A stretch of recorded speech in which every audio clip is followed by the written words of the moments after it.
Hello everyone, আজ ছিল আমার দাদার রেজিস্ট্রি ম্যারেজ। তো দেখো আমি কিন্তু গিয়েছিলাম ওখানে। আর দেখো এটা ছিল আমার আউটফিট, আর পিছনে কিন্তু দাদা তো ওর পাঞ্জাবি নিয়ে পাগলই হয়ে গেছিলো। তো বাদ দাও, ওর কথা সবসময় পাগলামি করে। ওরই ছিল আজ রেজিস্ট্রি। তো দেখো তারপরে কিন্তু আমরা বেরিয়ে পড়েছিলাম গাড়ি করে। তো এটা ছিল দিদি আর জামাইবাবু, আর সাথে কিন্তু আমরা অনেকেই গিয়েছিলাম। তো তারপরে রাস্তায় যেতে যেতে আমাদের মনে পড়লো যে আমাদের ফুলের মালা নিতে হবে।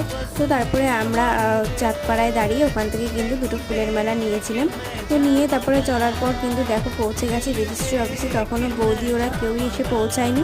তো আমরা এখানে দাঁড়িয়ে ছবি টবি তুলছিলাম, আর দাদা ওদিকে ফটোশ্যুট করছিল। তো তার মধ্যেও আমাকে একটা টক দই দিয়েছিল, তো সেটাই খাচ্ছিলাম গরমে।